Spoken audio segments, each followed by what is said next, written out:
life last year? Maybe some of you were on that table where I was. But if you heard somebody say, don't fuck it up, that was me.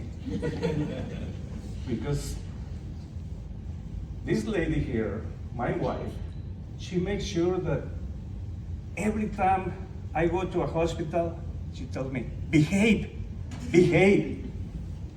I guess she knows a little bit about me. Anyway, that experience, you're talking to somebody that has been, I don't know what, maybe I love hospitals or I love nurses.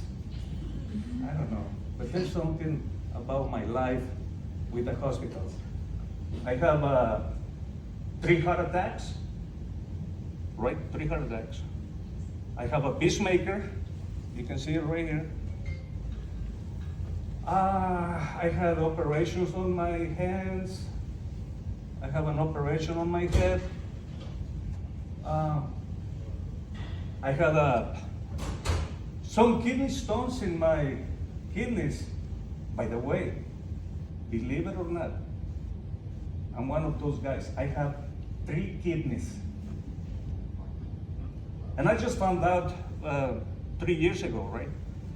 We found out that I had 3 kidneys. I said, oh man, I wish I would, instead of having 3 kidneys, I will change it for the size of, don't think that. No, the size of my brain. I wasn't gonna say the size of my brain, not, I know some of you would think it. Anyway, I think that sometimes you don't give enough credit to yourself of what you do. We live in a world that we paint our heroes. Anybody of you like sports? Watch football? You love football? Yes. So, what is your team? So your football team? Steelers. Steelers? Yes. Okay. So you admire your quarterback, right? Or the quarterback, or the receiver. But you know how much money he makes a year? Oh yeah, like 30 million. But you know, for me, they are mercenaries. Because they do that for money. They do that because we are like on the Roman circus. They entertain us, but they get paid very well. And maybe you get paid just a little bit less than them, right? No. Just a little. But what you do is a lot more important. Because sometimes when you are looking at the table, that skinny body that was, last year was about 120 pounds. No, 118. I went down all the way to 118. Small size, small shirts, my Chippendale exotic dancer disappeared. So I'm sure we look pitiful there, laying on the table, and sometimes you don't realize how important is your job. Not even on the series of TV, they give you enough credit. They always give the credit to the doctor. Always, I don't know why, it has to be handsome, and all the nurses have to be very sexy and beautiful, right? But you're more beautiful. Because you decided to have a job that not too many people have the heart and the desire to do. You're saving lives. Or maybe you don't know that you're saving lives. You're doing your job, but sometimes you don't give, like I repeat, you don't give credit to yourselves. How much you can do. How much what you are doing every day. You risk your life every day, especially like last week when it was very cold, you still have to come to the hospital. You have to drive. You have to drive in very hard conditions. You're risking your life to save lives. And like I said, sometimes you don't know what is gonna happen with the patient. Well, here I am. I had a Whipple surgery, and there wasn't too many chances that I was gonna survive. I was told that I only had a 15% survival rate. I was given only 6 months to live. You were told that, right? 6 months to live. I didn't take chemo. I decided not to take chemo because the chances that they gave me were only 15% chance survival. 85 that he was gonna come back, even if I was gonna take the chemo. So, just think, all of you, whatever your position is on the field, if you were part of the changing the plumbing on the inside, well, you know, how you call it, the bile ducts. Okay. You know the term, right? I'm talking on construction terms. So all the plumbing was changed. All the head of my pancreas was cut. So you know, I mean, I'm trying to describe what you did, but you know better than me what you do every day. And I guess you did a great job. I know. In construction, I'm a construction guy. Who gives the credit for the building? Who gives the credit for all the whatever happened, the painting, all the construction? You have to follow a blueprint. But at the end of the job, who gets on the newspaper? The designer, the architects? No. Who was doing the job? Who did the texture? Who did this trim? Who did that? It's a team. And sometimes the team that is behind, that I only saw you in my days of chemotherapy, on my days of anesthesia. And I said, okay, don't fuck it up, okay?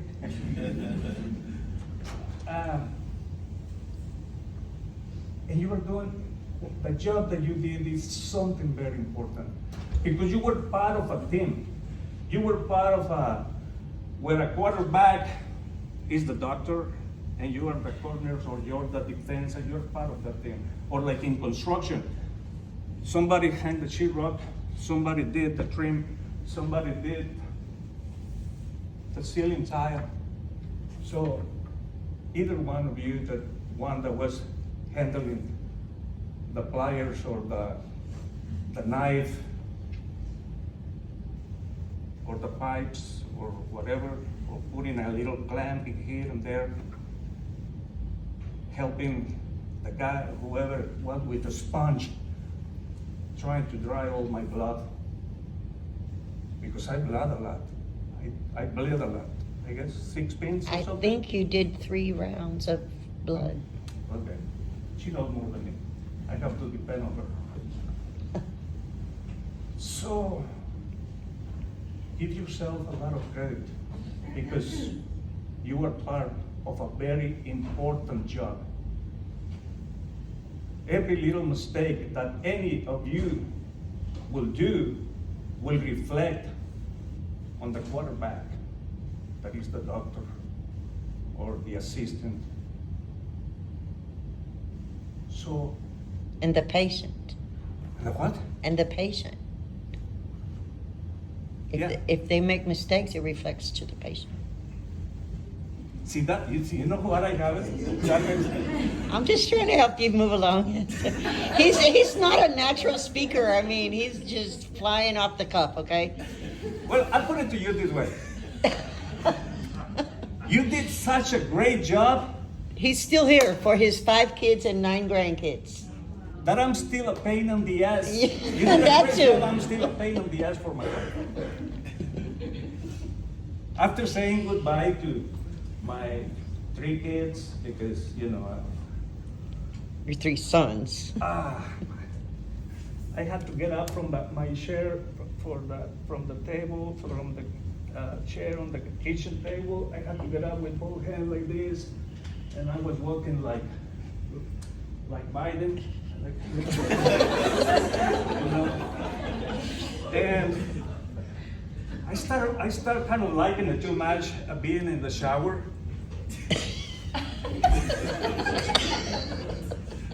And then, it felt good to have your wife washing you all over and saying, keep it up. But anyway, so all of that, and beside that, part of what you did, the most important thing to keep me alive, this lady keeps having dinner every night cooked by me. That's right. That's right. She's lucky. She's very lucky.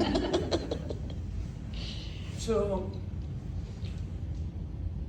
I want to thank all of you. All of you. Whatever part of the job that they don't show on the cheap TV shows, they only show the people on the front or the emergency room. Yeah. And you are the heroes that are not seen too much.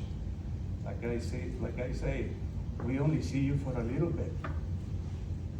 But you're part of the most important job of the surgery. Can I have some striptease music? No, not today. So anyway,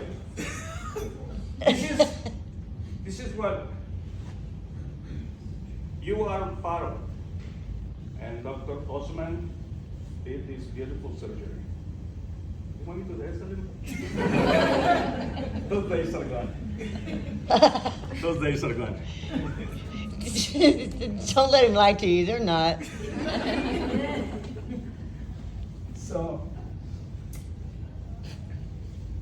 just remember, every day I admire you because you have to come with an attitude. It doesn't matter if you had a good sex the night before. You have to perform. You have to perform when you get here. Or if you had not a good night with your boyfriend or your girlfriend or something, forget about it. The moment you get here, you gotta think about 3 things. You know Nikola Tesla, right? You all heard of Nikola Tesla, right? We owe Nikola Tesla the wireless communication and a lot of patents. Forget about Thomas Alva Edison. He didn't invent shit. It was Nikola Tesla. But Nikola Tesla was obsessed with 3 numbers. 3, 6, 9. Those numbers are very important in our lives.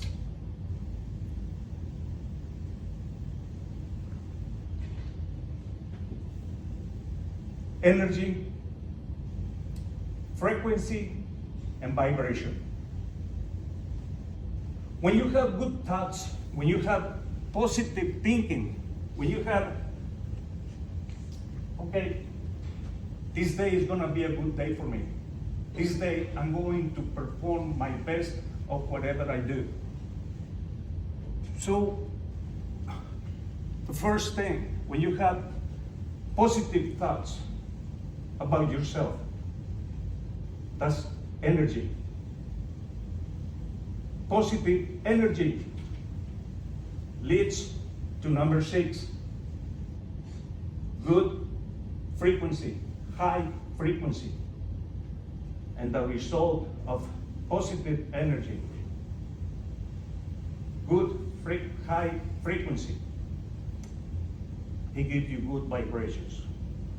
You remember that song? Good vibrations. Beach Boys. No, you're too young for that. You're too young to remember all that. So, the positive thought that you come every day has to be appreciated. But some of us, that we are still alive. Because going back to my chances of surviving, it means that you guys, whatever you did during this surgery, you did a great job. You did a great effort.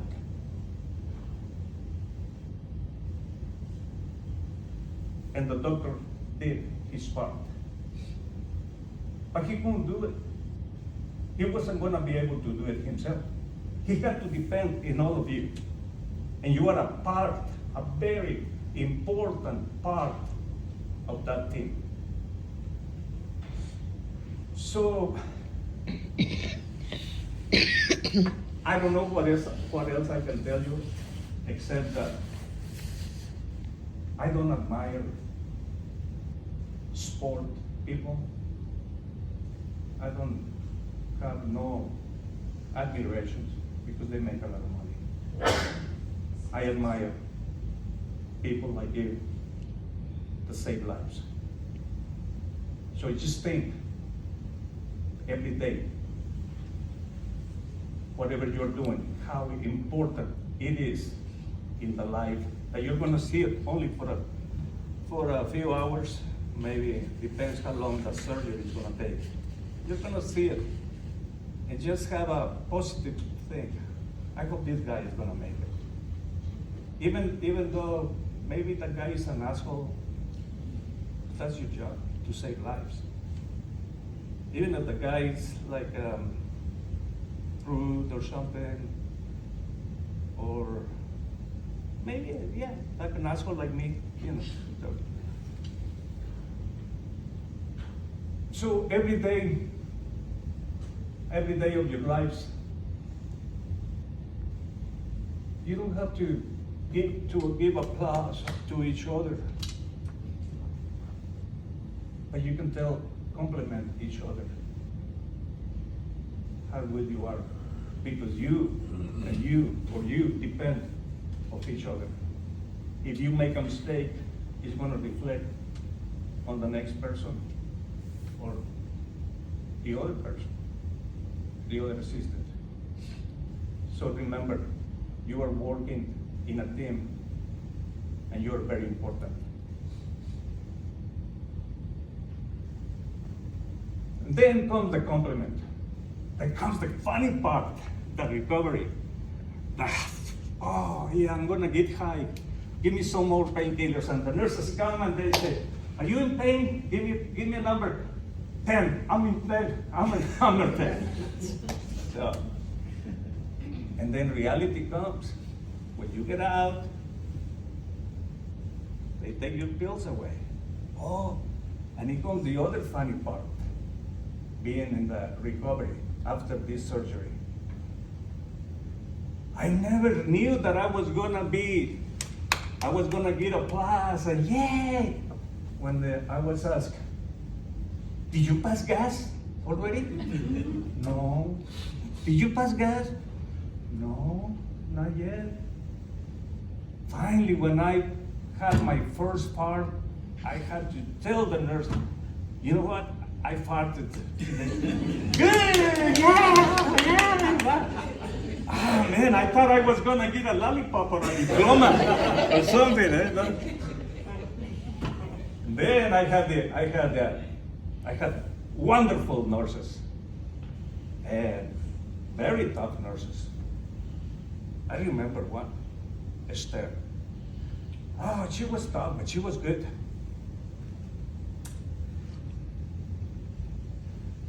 She told me,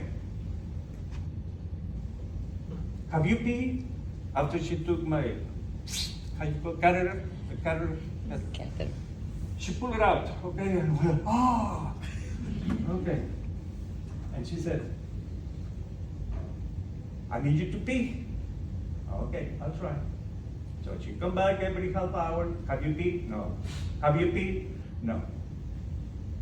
Okay, my shift is gonna end about 4 more hours, so if you don't pee, in the next 2 or 3 hours, I'm gonna put that catheter back. No, please. So she turned the water off on the restroom, and I said, okay, I'm gonna go sit down on the toilet, and I'm gonna concentrate and make myself pee. I don't want that thing back. Oh, and then when my first bowel movement too, I thought I was gonna have a diploma again, because it's like wow, it's a great thing. Did you finally went to the restroom? Yes. Yeah, good. And I like, I think they're happy because that means they're going to get rid of you sooner. but you know, you're lucky you haven't. I've been. I got you 24/7, so So what? 43 years now? yeah. Jeez, they only gave us 2 months. Yeah, believe it or not, when she and I got together, we were given, because of my past, you know, kind of my past. I've been a musician all my life. So musicians. You know how those musicians are. Yeah, they only have a bad reputation, you know. So we only were given like a few months. So we've been 43 years, 5 kids, 3 from my first marriage and 2 with her, 9 grandkids. I'm still here. And going back to you, your part, that I'm still here. Oh, and my last day was fun. Was the last day that I was at the hospital here after the Whipple surgery. That was a very interesting day. But how much time do I have? You have about 5 minutes. Okay. So anyway, before I leave, I hope I didn't bore you. I hope you think how important is your job. And at first I didn't know what I was going to say, or I was nervous because I was just contacted yesterday, right? Finally I was contacted yesterday, and I said, okay. And I was thinking, what am I going to say? Because I've been, like a musician, I've been playing for all kinds of audience. I was in Las Vegas a few years singing, performing over there. Not on the big station, no, nightclubs and some of the, but I was in Vegas, so what, okay? I was in Vegas. I have played a lot of 15-year-old parties, weddings, divorces. I played like 3 funerals, 3 or 4 funerals. It's kind of hard to play in a funeral, I'm telling you. One of the hardest things that I had to do, to play in a funeral.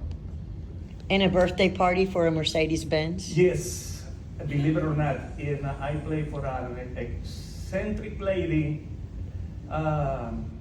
She had a Mercedes-Benz and she put it on the hill of the golf course and had all balloons and everything. Happy birthday, Mercedes-Benz, 25 years old, 25 years.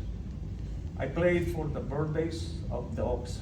A customer wanted to have a birthday song, and the dogs had the little hat for the birthday. And I said, okay, I'm singing happy birthday to 2 ugly dogs, but you know.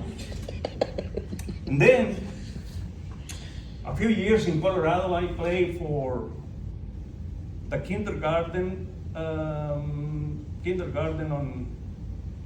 my grandkids in Colorado. They were like 4 or 5 years old. And I said, okay, every day is a challenge. Every part of your life is a challenge. What am I going to play to 5, 6, 7-year-old kids in a kindergarten? Okay? First, Cocaine. no. No, they got para bailar la bamba. It Oh, works. yeah, everybody knows. They go, all the percussion, they were singing. And then the next day I go and play for a group. My daughter used to work for, she used to be a teacher for kids with special needs, autistic, schizophrenic, all kinds of a spectrum on the autistic. And that was a challenge too. And it seemed like every day there's a challenge in my life, and I'm happy. I'm happy to be here. And I'm happy to meet all of you. And like I said, if you remember somebody or something that say, don't fuck it up, it was me. And before I leave, do you have any questions? Anybody has any questions? I'll be glad to say. If not, I would like for you to raise your hands and give an applause, not to me, to each other, each one of you. Come on, you deserve applause to yourself. Thank you. I hope I didn't bore you. Oh, there's someone. Oh, wait. You want to hear the last day in the hospital when I got out? You want to hear about it? Okay, this is what happened. I called my wife. I was excited to get out of the hospital. Not because, I was tired of the nurses or the doctors or something, or of the service, but I was tired of the food, that's for sure. I'm honest. The food is... When you do the training, do they make you eat the food for 1 or 2 weeks? No? You're lucky. That should be part of your training so you will understand the patient. You should understand the patient. But anyway, I called my wife and I told her, guess what? I'm having a threesome. I have 2 beautiful women in my room. When she comes, I'm completely naked. They had to take my arm. Somehow there was a malfunction on my, the little... The drain bulbs. The drain bulb. That's why she's here with me, okay? And then when they pulled the hose, oh man, it was all...